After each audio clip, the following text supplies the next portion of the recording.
We have multiple Toronto Maple Leafs updates ahead of tonight's massive game against the Florida Panthers, as we have an interesting update surrounding Austin Matthews. We also have some major updates surrounding Matthew Knies, as well as the Leafs. They have made a move ahead of tonight's game. Stay tuned for all that in this episode. But before we get into it, quick reminder, hit that subscribe button. If you're a part of the percentage who aren't subscribed to the channel, it's about 70%. Make sure to hit that button. And a quick reminder, we'll be live following tonight's game against the Florida Panthers. So make sure you stay tuned for all that. But Darius, a lot of news has come out this morning, and we were hopeful that Austin Matthews was going to be playing in tonight's game against the Florida Panthers. We were also hoping that Matthew Knies was going to be factoring into the lineup tonight against the Florida Panthers. And if you were on that side, at least hoping for Austin Matthews, then a little bit disappointing. So it doesn't sound like Austin Matthews is quite ready to return. As of about 2 minutes ago, Craig Berube came out and confirmed that. So Austin Matthews is out tonight. He is not going to be playing. He needs a few more skates to get back up to speed. Saturday's game in Tampa remains a possibility. And the Leafs are blessed in the sense of they haven't been playing very much at all. Like, they've barely been playing once or twice a week for the past couple of weeks. And they play on Saturday against a very good Tampa Bay Lightning team. But before we dive into a bunch of other things here, a bunch of moves that went down, Matthew Knies, the lines for tonight's game, I just want to get your thoughts on this. Not playing tonight. Saturday, maybe. I'm still not even optimistic about Saturday at this point. It seems like he's not quite back into game shape. Health-wise, he seems fine, but he wants to get his legs under him. And he spoke after practice, I believe it was yesterday, basically saying he needs a few more practices before he feels comfortable getting out there. And they waited long enough at this point. May as well wait the extra week or two. Yeah, as soon as I heard what he said after practice yesterday, I was less hopeful that he was going to play tonight. And again, they've been playing great without him, so keep him out until he has his legs under him. And I'm going to remain hopeful for Saturday because obviously they do have a practice in between, so maybe he can get up to speed again, but we'll see. He might end up just playing in December at this point next week, but I will remain hopeful for his return on Saturday. It's another big game against Tampa, but again, tonight is another big game. The thing with Matthew's injury specifically is obviously we don't know exactly what it was, but it sounds like it is better now. It's not that he's being held out because it hasn't healed. It sounds like he is better and he can play, but he needs to get his feet under him because he hasn't been skating. He went over to Germany for about a week, so he hasn't been skating at all. So he has to get back into game shape a little bit with some practices, obviously, and he has to get back into a game. I'm not expecting him to obviously be back in mid-season form as soon as he comes back either, but that is a huge factor here. He didn't skate almost at all since he went over to Germany last week, so it's been a bit, but he looks good in the videos I've seen in practice, so it looks like he's progressing. I'm going to stay hopeful for Saturday because, of course, I would love to see the captain back in action, but one thing's for sure, he's coming back soon. Could be next week, and I think that's exciting.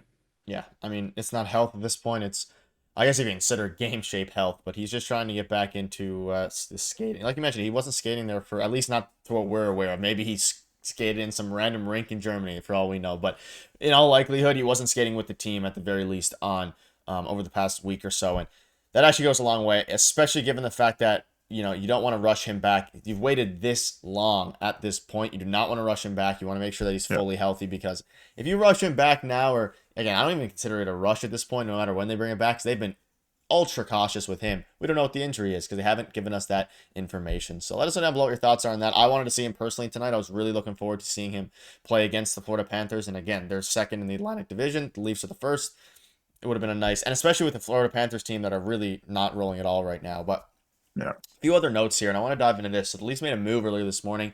Dakota Mermis has been assigned to the Marlies on a conditioning loan. So, again, not a huge deal. It has a ton of impact or anything like that. But he's a guy that we've been discussing a little bit on the channel here. And it's another defenseman that they have. Their depth on defense is really, really good.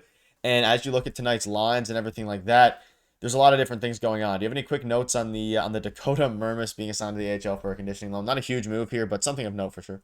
Yeah, I mean, something happened with his jaw. He had jaw surgery in the preseason, so he's been out of action for quite a while. And again, they got him in the offseason to add to the depth of the blue line as well. He has NHL experience, so they're stretching things again. They're using their time to their advantage and the rules to their advantage. So he's on an LTIR conditioning loan right now. He'll be with the Marlies for a bit. I don't know if he's going to come back up or he'll stay with the Marlies. I have no idea what's going to happen there. He has to get back up to speed as well. So it's another option for the Leafs on the blue line, which I think is incredible. I think Treliving has done a really good job shoring up the depth on this team, and he could end up on the Marlies, right?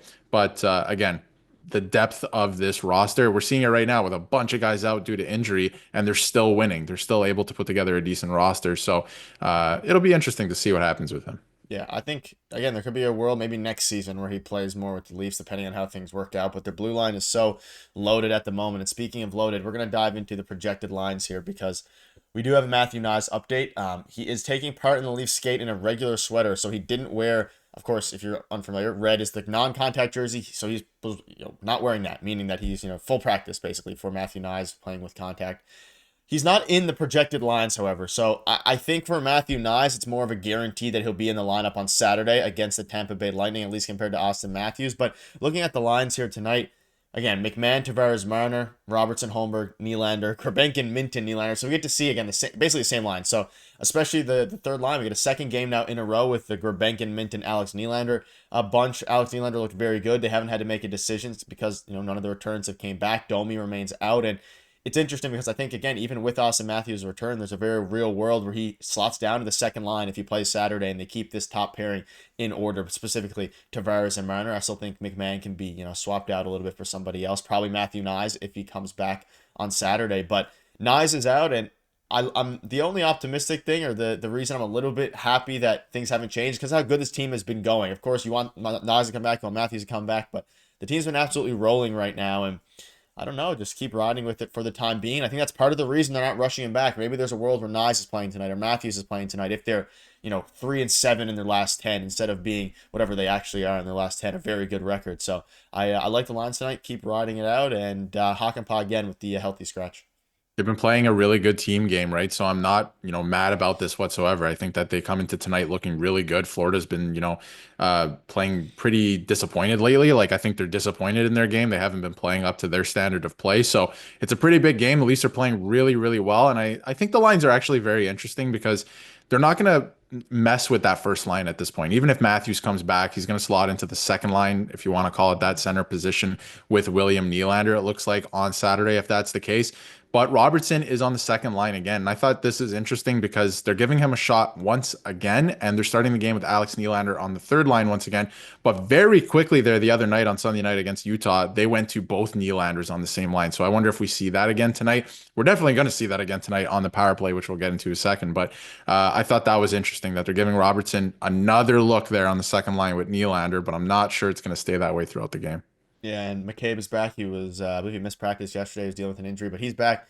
Defense looks very similar again with Connor Timmins back out there. And, of course, Anthony Stolarz is going to be playing against his former team in the Florida Panthers, which a bit of a revenge game for him, I guess, considering, they won, the Stanley Cup. So, at the end of the day, there's probably not much revenge there, but it's exciting. You mentioned the power play unit as well with Alex Nylander. So he's in the top Leafs power play unit at the morning skate alongside Tavares, Marner, William Nylander's brother, and Morgan Riley. So Minton is with the second unit now. We saw some interesting things in the game against Utah, but it seems like at this point they have a lot of faith in Alex Nylander, even though he's still in the third line. And I thought he was going to be moved up to the second line, Alex Nylander, that is, similar to what we saw, like you mentioned, in the game against Utah. We saw William Nylander kind of go out of his way to pass it to Alex a few times. They obviously have some chemistry there. They've been playing alongside each other for a while, obviously when they were younger. Do you have any quick thoughts on the power play unit? I like this a lot. I like giving him a chance to play alongside Tavares, Marner, his brother, and of course Morgan Riley. I think this opens up more opportunity for him to use the his best tool and his best asset throughout every level, which is his shot. And I think that this is going to give him a chance, even to get a goal, get his confidence continue to grow. Because I do think that even when everybody returns, Alex Nylander is going to stay in this lineup, and I think some of the other guys are going to be factored out. So it makes sense to me, and I like the move here. I think Alex Nylander is going to stick around a little bit, whether he plays or not, because I think he's been, he's earned it so far in the AHL. And we knew, if there was injuries, he was going to get his shot in the NHL. They were going to sign him. So I think he'll stick around a little bit. And I really like this. Again, like, I understand 5-on-5 why he would be on the third line, because defensively, this is not the greatest player. He's not that responsible defensively. We all know that. But on the power play, he's got a great shot. Him and Nylander, like, he's just another threat there. He's really, really good offensively. So I think that makes total sense. Fraser Minton, to me, moving down to the second unit makes a lot of sense, because on the first unit and getting more ice time, I didn't really like his game on the power play against Utah. He wasn't too strong in front of the net where they put him. So obviously lots to learn there. I do think that he's going to get there eventually, and there's lessons to learn. This is only maybe his seventh NHL game ever. So I think he'll get there, but moving him down, I think, makes sense to add another scoring threat onto the top unit. And I really like that. So it's going to be interesting to watch. Stolarz gets the start again. That's fun to watch against his former team. He got a Stanley Stanley Cup ring this morning. The Florida Panthers of last year, who are now Leafs this year, OEL and Steven Lorentz as well. So that's a feel good story coming to tonight. And I think they really, really want to win. And Florida, they haven't been playing good. The Leafs are on a roll. I think it's going to be an exciting game.